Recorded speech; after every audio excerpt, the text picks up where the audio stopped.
Seja muito bem-vindo, seja muito bem-vinda a mais uma edição aqui do Resenha Cast, o seu podcast de Governador Valadares. Aqui você já sabe, todo dia é dia de um episódio novo com uma pessoa diferente de uma área totalmente antagônica do personagem anteriormente entrevistado. E hoje, meus amigos, eu tenho a honra de poder entrevistar e eternizar a história de uma estrela mundial do UFC e das artes marciais, consequentemente. Falo dele, o atleta Nicolas Motta, de Governador Valadares para o mundo, e com quem eu terei a honra de poder conversar justamente no segundo episódio do Resenha Cast deste ano de 2025. Nicolas, primeiramente, seja muito bem-vindo, cara. É uma honra do tamanho do mundo e do tamanho do seu sucesso poder ter você aqui, eternizar a sua história.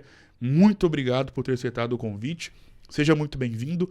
Bom dia, boa tarde ou boa noite. E é uma honra ter você aqui. Falei todos esses tanto bom dia, boa tarde, boa noite, porque depende do horário do que a galera vai ver aqui. Seja muito bem-vindo. É uma honra estar aqui no seu podcast, eu tenho acompanhado. Tamo junto. E eu sempre achei que era um podcast muito maneiro, eu queria vir aqui. Quando você fez o convite de vir aqui, eu falei, pô, vamos fazer isso mesmo. E a gente já se conhece há muitos anos. Exato, né? Há quanto tempo? Sempre gostei muito de você, do seu Tamo irmão junto. e do seu pai. Fui meu Sim. professor durante muitos anos também. Sim. E é uma honra estar aqui. Tamo junto, Nicolas, de fato, né? Nos conhecemos desde os tempos de Clóvis Salgado, você algumas séries acima do que a minha, mas sempre fomos bons colegas. E pegando um gancho, não ainda na sua vida escolar, mas na vida como um todo, Nicolas, me parece muito claro, e me corrija se eu estiver errado, se você discordar, fique à vontade, que o assunto saúde mental, ele passou a ficar mais em voga, mais abrangente para a sociedade como um todo, a partir do advento nefasto da pandemia. Por que eu falo isso?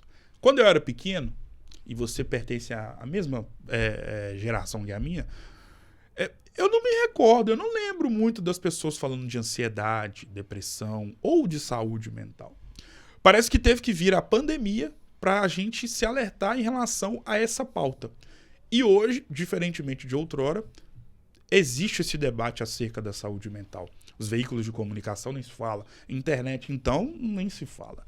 E até mesmo entre nós mesmos, às vezes numa roda de amigos, numa roda entre os familiares, é comum você ver alguém falando ou perguntando: pô, e aí, como é que você tá? Como é que tá a sua cabeça? Tá tudo bem? Hoje se tornou muito comum esse tipo de conversa. Feito esse pequeno preâmbulo, como é que você tá? Como é que tá a sua cabeça? Como é que foi o ano de 2024 pro Nicolas Motta? Cara, eu tenho falado muito sobre isso também e realmente é uma coisa muito importante, que é cuidar da nossa saúde mental. E principalmente no que eu faço, o esporte de alta performance, e a gente é muito cobrado. Exato. E a competição é muito grande, então já teve um cara que me falou isso uma vez, que se você tá bem, se você tá bem aqui, tudo mais vai ficar bem. Sim. Tipo, é muito importante estar bem mentalmente, então eu acho que a saúde física é importante, mas a saúde mental é ainda mais importante no que eu faço, mas não só no que eu faço, mas em geral, hoje em dia, muita gente está tendo um pouco de problema com saúde mental, mas é legal que hoje em dia a gente está percebendo, porque provavelmente no passado as pessoas tinham outras formas de lidar com isso. Sim. E todo mundo sempre ignorava, principalmente a galera mais antiga. Exato. E até eu também, porque a gente não é da nova geração de 2000, né? A gente é da geração dos anos 90 aí. E até eu, às vezes, eu pensava, psicólogo? Acho que eu não sou maluco. Pra que eu vou falar com um psicólogo? Não preciso disso, não. Mas era aquela mentalidade nossa, old school, né? Sim. E hoje a gente vê, eu até dou conselho pra minha mãe, pra minha família. Eu falei com minha mãe que é bom, às vezes, ir no psicólogo e tal.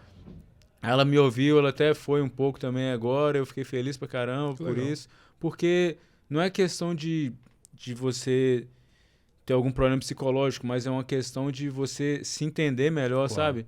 Eu acho que você se entendendo melhor, você consegue identificar o que você pode fazer para melhorar. Então, eu acho que cuidar da sua saúde mental é muito importante. E para mim, que estou competindo em alta performance com os melhores lutadores do mundo, eu tenho que estar bem mentalmente nessa parte também.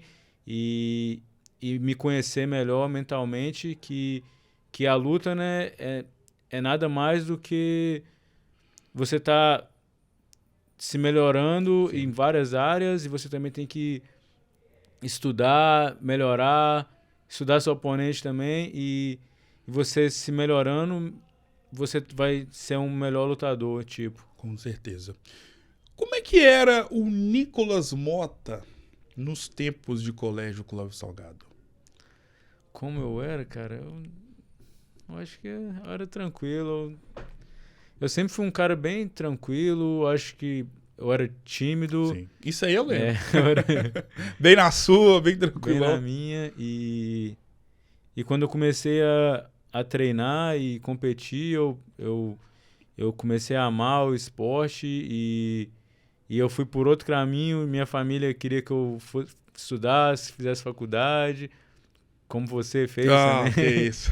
Mas eu vi que eu era muito bom no que eu fazia e eu meio que amo o que eu faço, Claro. né? Então, eu vi também que eu tinha um grande potencial e eu queria ser profissional. E quando eu formei no colégio, no Clóvis, eu tive esse plano de mudar para uma cidade grande, que tem uma equipe grande, empresário bom, eventos que iam me lançar, podiam me Sim. lançar para fora, eventualmente. Então, eu fiz esse plano, fui para o Rio, para a equipe que o José Aldo, Que legal. a mesma equipe do José Aldo, e lá, tipo, sempre teve vários caras lutando no UFC dessa equipe.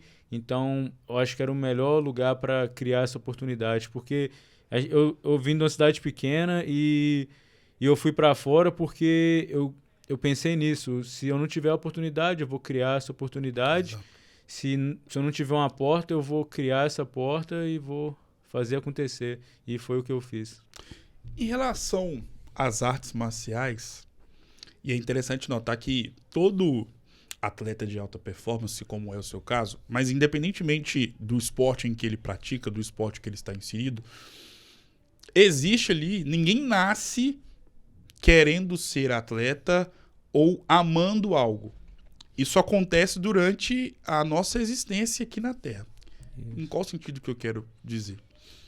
E te perguntar. Quando surgiu o seu amor pelas artes marciais como um todo? Como surgiu? Cara, eu acho que foi... Como eu te falei, a primeira arte marcial que eu tive contato foi a capoeira, quando eu tinha 7 anos. Eu fiz com o mestre TT. É, o grande mestre TT, também tive aula com ele de capoeira lá no Teve Imaculada. aula com ele. Era um cara muito legal, Sim. ele. E com os 13, um dos meus amigos, o Igor Brandão, a mãe dele tinha uma academia, eles começaram a ter uma aulinha ali de... Que legal. Não, antes disso também eu treinei jiu-jitsu, foi mal, eu passei isso. A mãe de um amigo meu que a gente estudava junto no Adventista, porque Sim. eu estudei muitos anos no Adventista. E eu acho que ela ia andar na ilha ali, ela viu a academia do Jackson Moura. Sim. Ela falou, pô, eu vi ali a academia, parece legal. Eu acho que você não quer ir lá treinar, não? Aí meu amigo foi, eu fui também. A gente treinou lá um pouquinho. Mas daí depois, quando esse meu amigo Igor, a mãe dele também começou a ter uma aula que falaram que era uma aula de Muay Thai lá, eu comecei aí também. E eu gostei um pouco mais do Muay Thai do que do Jiu-Jitsu. E eu comecei a competir no Muay Thai.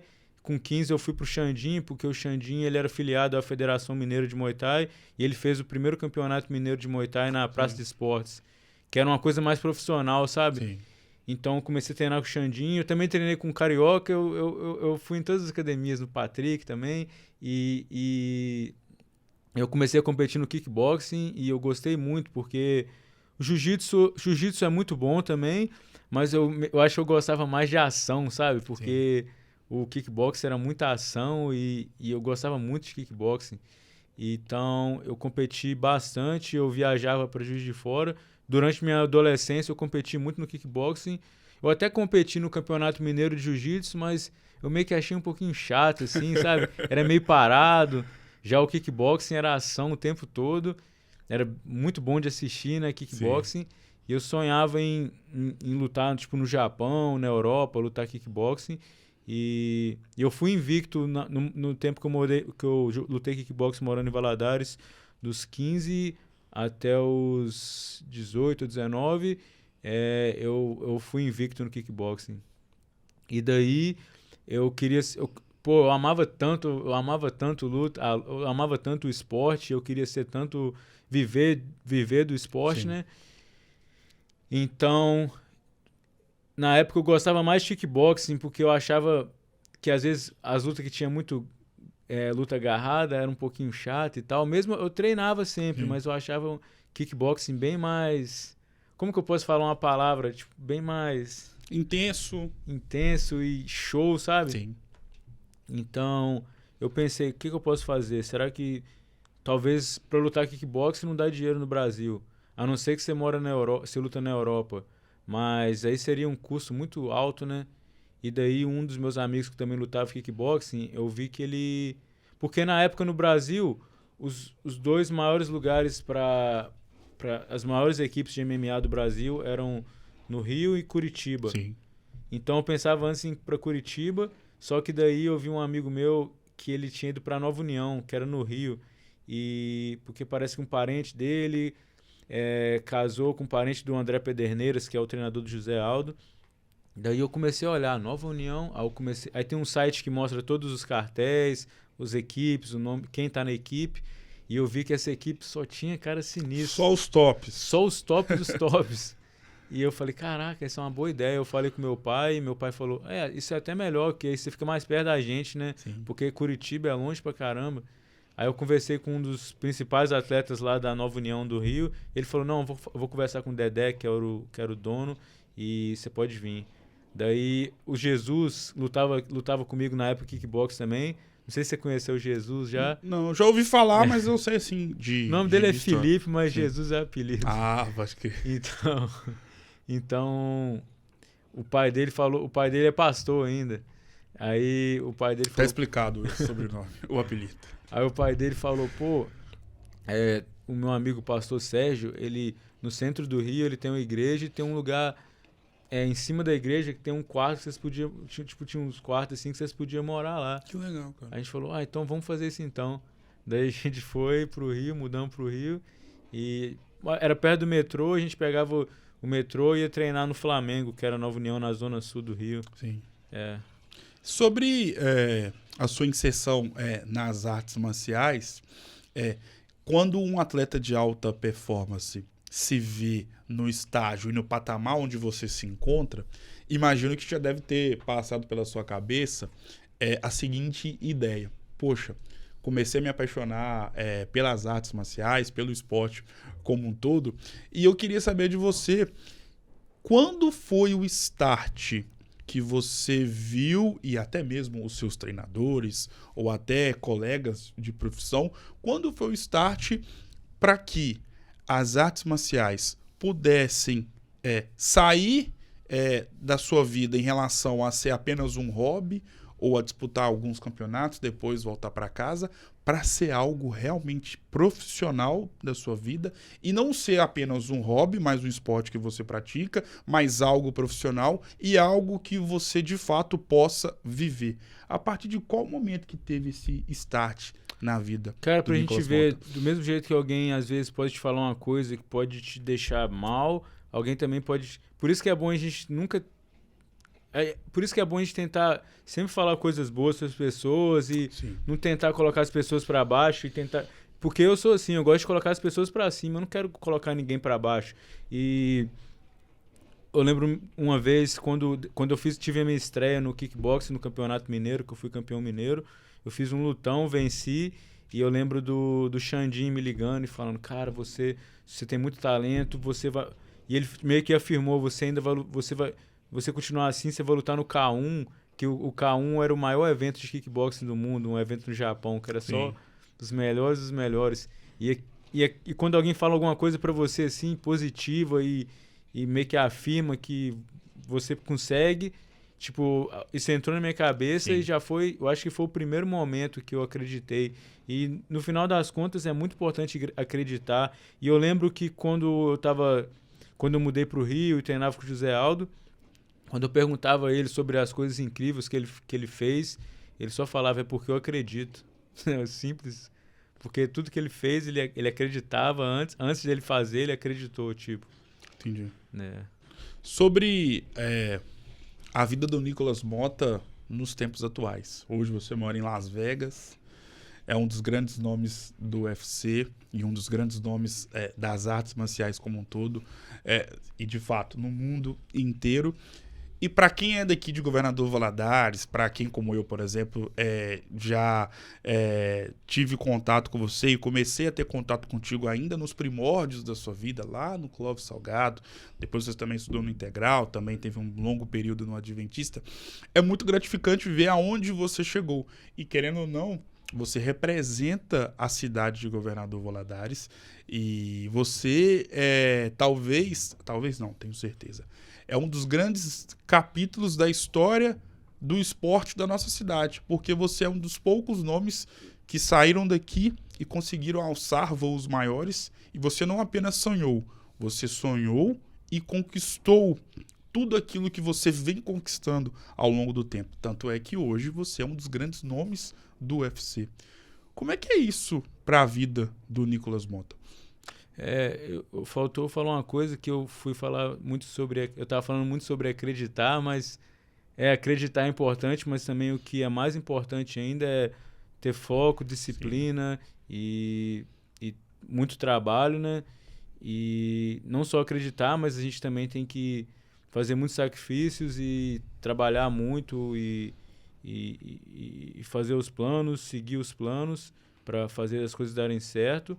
E, eu fico muito feliz por isso. Essa última vez que eu vim agora, eu senti que teve outras pessoas que falaram a mesma coisa que você acabou de falar, falaram isso pra mim e eu fiquei muito feliz por isso, cara. Muito, muito feliz mesmo. Em relação à sua inserção no UFC, o UFC, no Brasil, né, de uns tempos pra cá, virou algo muito grande. Hoje, tanto é que isso já existe há muito tempo, existem canais que são especializados e que transmitem as lutas, principalmente, e dão uma voz maior quando existe uma luta onde estará ali inserido um brasileiro, como é o seu caso. Então o UFC no Brasil ele ganhou um corpo muito grande de uns 12, 10 anos pra cá. E olha que louco. Há 10, 12 anos, talvez você não se imaginava ser o que você é hoje no próprio UFC. Como é que foi o seu início e como é que se deu a sua entrada no UFC? Realmente o Brasil sempre foi muito forte no UFC e para quem não sabe, o UFC foi criado por um brasileiro. Eu não lembro qual deles, mas foi um dos caras da família Gracie, que são brasileiros, né? Depois eles venderam lá acho que foi pro Dana White. Sim. E também tinha uma coisa que o André Pederneiras falava que era interessante. Eu tô chutando os números aqui, mas tipo, no UFC, vamos colocar, sempre tinha 200 americanos e sei lá, 50 brasileiros. Mas a gente... Não, vou falar 200 americanos, 30 brasileiros. Sim. E às vezes a gente tinha mais campeões do que eles. Uau! Então o Brasil sempre foi muito forte na luta. Qual foi a sua pergunta mesmo? Como é que foi a sua entrada no UFC? A minha entrada...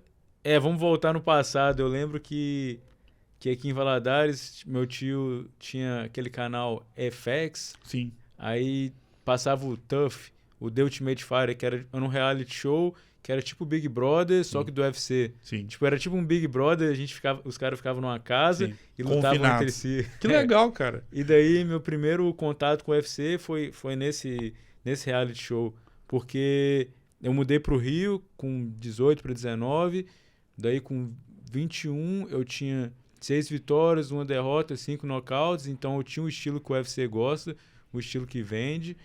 E eu fui... Eu lembro que eu tinha acabado de lutar, vencido uma luta no Chotô, passou ao vivo no combate, tudo. Daí eu fui com a minha família pro Arraial e daí eu vi na internet ou na rede social que começaaram os tryouts, pro TUF Brasil, Sim.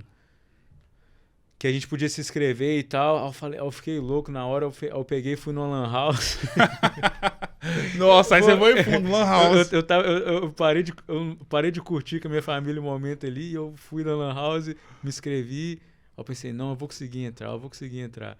Mas daí, quando eu cheguei lá, foi num hotel lá na Barra, e eu vi a fila, cara, era tanta gente. Eu falei, talvez eu não vou conseguir entrar não, né? Era muita gente. Aí eu lembro que depois... Aí eu fui passando as fases, até que eu tive que ficar esperando a ligação. E eu lembro que depois eu fui olhar um site falando sobre a seletiva do TUF. Aí tava lá, grandes nomes do Brasil estavam na seletiva, aí tal nome, aí tinha Nicolas Mota. Eu falei, eu sou um grande Uau. nome? Eu pensei, eu? Sério, meu? Aí, daí eu tava aqui em Valadares mesmo, passando o final do ano com a família. Aí eu recebi a ligação do UFC falando que eu tava no TUF e que ia ser em Las Vegas. E foi maneiro.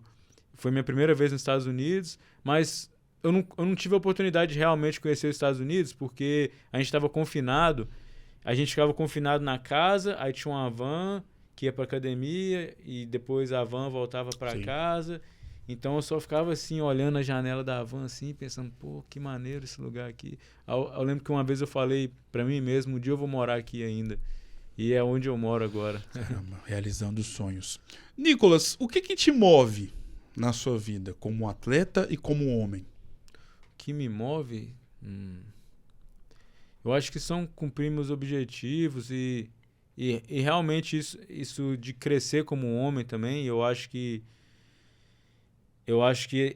isso de ter ido para fora muito novo e foco na minha carreira e tentando sempre melhorar como pessoa e como atleta, eu acho que isso me move muito como homem e eu quero sempre ser um atleta melhor, um homem melhor, uma pessoa melhor e eu acho que isso me move como homem e vou ser sincero, eu sempre quis ter sucesso na minha carreira e eu acredito que eu ainda vou ter muito sucesso ainda. Eu tô trabalhando para isso e também tenho uma família muito boa aqui em Valadares. Eu tenho que agradecer muito a minha família. Se não fosse pela minha família, eu não seria quem eu sou hoje. Eles me deram educação, me deram as minhas oportunidades e um dia eu também quero ter a minha própria família também, construir minha própria família. E agora eu estou trabalhando, continuo plantando e espero que eu vou colher muitos frutos ainda. Em relação, antes de qualquer luta lá no UFC, quando eles falam o seu nome ali naquele momento antes da entrada, e para quem está acompanhando, dá aquele frio na barriga e aquela sensação, caramba, o cara vai entrar para poder lutar no UFC, o mundo de fato todo está vindo. Mas na sua cabeça, quando eles gritam na Nicolas Mota, Brasil, o que passa na cabeça do Nicolas Mota? Então, a gente volta para aquilo que a gente falou do início, sobre se treinar mentalmente, tentar melhorar mentalmente. Sim. E eu acho que me ajudou muito estar presente ali naquele momento. E eu acho que na vida, todo dia, cada momento, a gente tem que tentar estar presente, e porque senão você fica pensando muito no depois, e eu cometi esse erro várias vezes antes. A gente acaba ficando ansioso e acaba cometendo os erros que a gente não ia cometer se a gente estivesse presente naquele momento. E eu acho que ter aprendido isso me melhorou muito como atleta. E eu estava dando um exemplo outro dia para um cara na academia, que a gente está falando questão de idade e tal. Sim. Eu estava falando como eu sinto que é muito mais fácil lutar com os caras novinhos ali, que são as promessas, sim, que são invictos. Eu acho que é muito mais fácil de vencer esses caras do que vencer os coroas experientes. Porque os coroas experientes já passaram por tudo, bom e ruim, e eu acho que eles têm uma visão melhor. E hoje eu sou meio que um coroa, né? Mesmo com 31 anos? Com 31 anos. Novo demais. Olha, minha estreia no profissional foi com 19. Nossa, então, você já tá com um chão bem andado. Nicolas, qual que é o grande sonho que você já realizou na vida, pensando na versão Nicolas atleta? Um grande sonho... Você tá falando da questão como atleta ou fora? Fique à vontade para escolher. Como atleta, a gente ter assinado com o UFC foi um grande sonho. Como pessoa, como valadarense, Valadólares, antes de eu sair dos Estados Unidos, eu fui aprovado para virar cidadão americano. Legal. Então agora eu sou brasileiro e americano ao mesmo tempo. Que legal, que legal. Qual que é o grande sonho que você almeja alcançar como atleta? O grande sonho que eu almejo alcançar como atleta é construir o meu legado e ser um grande nome no UFC e quem sabe um dia ser campeão, mas um passo de cada vez. E o mais importante é colocar em boas performances, porque como a gente estava falando sobre aquela pergunta que você me fez, como o que eu penso antes da luta, eu acho que antes quando eu estava muito focado no resultado, pensando muito lá na frente no resultado, Sim. às vezes minhas performances não estavam sendo tão boas, mas quando eu comecei a preocupar mais com a performance, em colocar uma boa performance, eu comecei a ter melhores resultados. Em relação à nossa vida, ela se parece como um livro, né? De páginas positivas e páginas negativas. São assim todos os livros que já foram lançados e todos que serão lançados por toda a eternidade. E o mais interessante é que se a gente parar para pensar, todo livro que se preze, ele tem a capa, ele tem o título, tem a introdução, tem as páginas, tem a numeração das páginas e tem uma outra coisa que começa com a letra C, que todo livro tem, e eu quero que você me fale. Outra coisa que começa com a letra C. Quando todo você começou a livro falar tem. sobre o livro da nossa vida, eu estava pensando sobre uma coisa que também é importante lembrar, que no final das contas a gente não pode ter muito ego também. E, por exemplo, se a gente for pensar, Deus não está nem aí se você tem dinheiro, se não tem dinheiro, se eu ganhei a luta, se eu perdi a luta.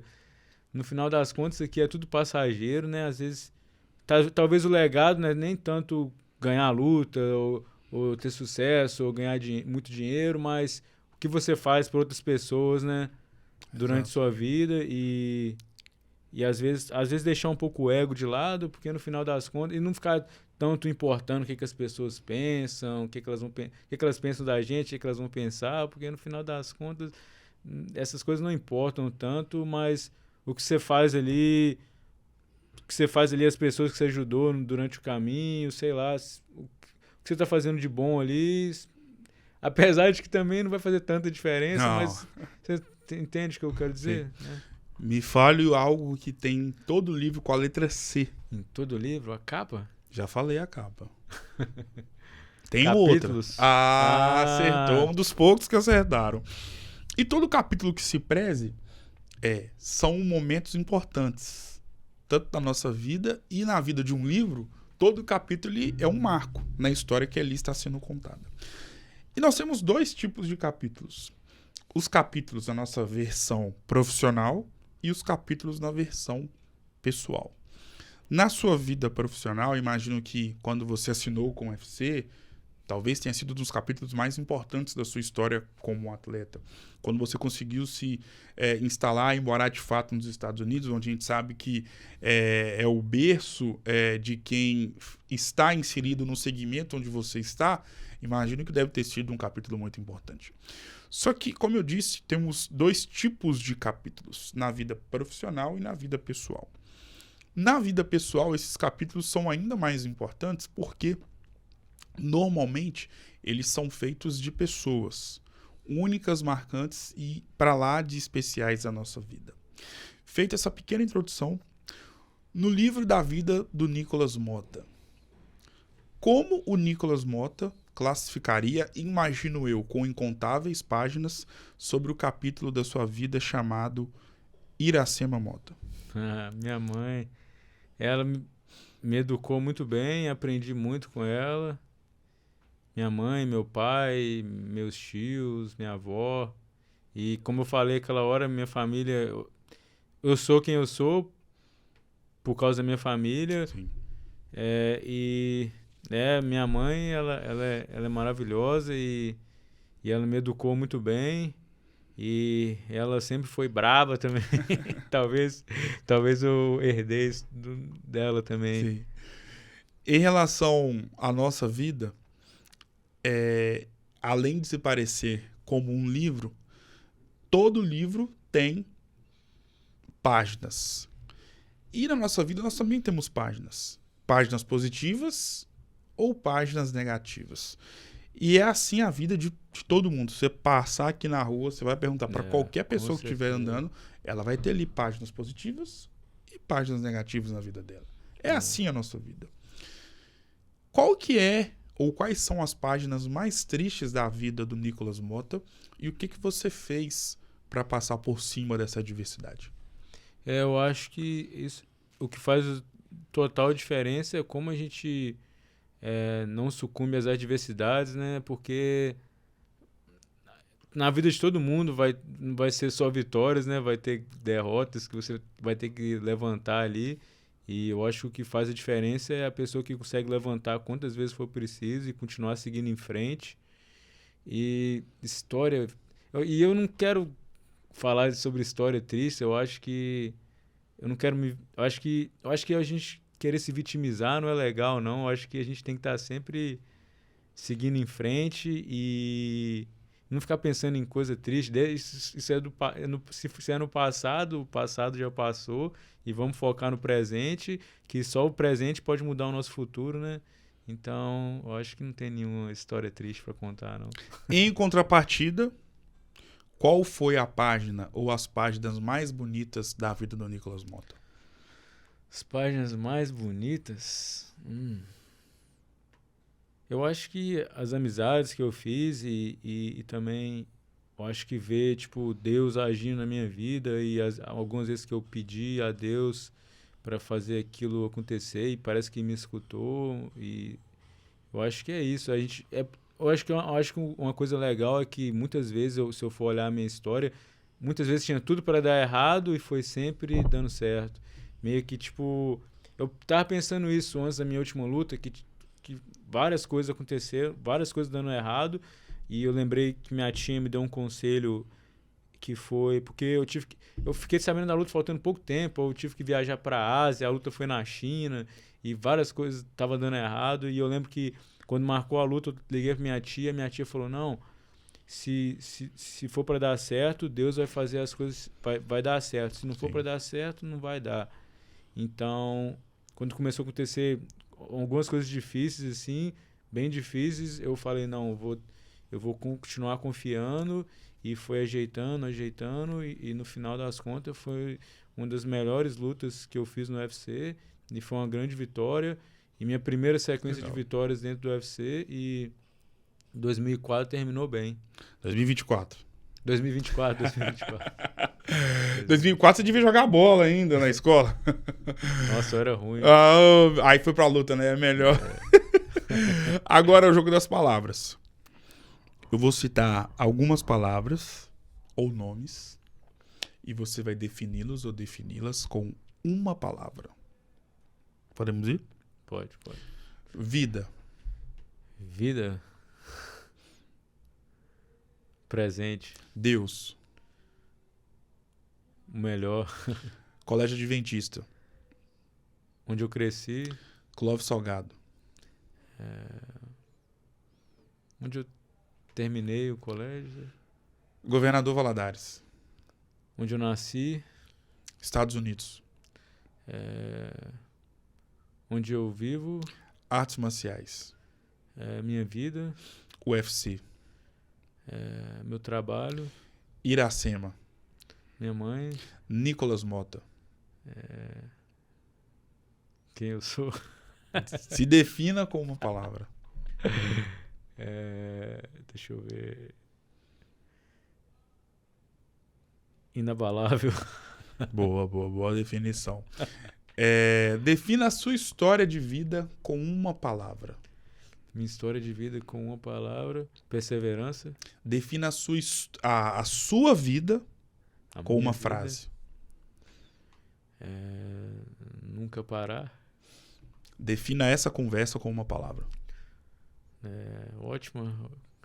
Ótima por causa de você, obviamente. Não por causa de mim. Nicolas, foi uma honra. Muito obrigado. Obrigado. Sucesso. É sempre, como eu disse, né? É sempre bom saber que uma pessoa, como é o meu caso, que eu conheço desde a época de Clóvis Salgado, hoje alcançou um voo e hoje se encontra num patamar de vida profissional muito importante, não só para você, para sua família e para sua história de vida e também, obviamente, para a história de Governador Valadares. Muitíssimo obrigado, sucesso e claro que as portas estão abertas para quando você estiver aqui de novo para a gente poder bater um papo. Muito obrigado. Obrigado. Seu podcast é muito maneiro. Muito obrigado. Muito obrigado e eu não fui muito criativo. Não, que isso. Mas é isso aí. Na próxima eu vou ser mais criativo. Não, que isso. Tamo junto. Nicolas, o Resenha Cast pra lá de especial de hoje vai ficando por aqui. Um grande abraço e eu volto em uma próxima oportunidade. Lembrando que todo dia é dia de episódio novo com uma pessoa diferente de uma área totalmente antagônica do personagem anteriormente entrevistado. Um grande abraço e até a próxima.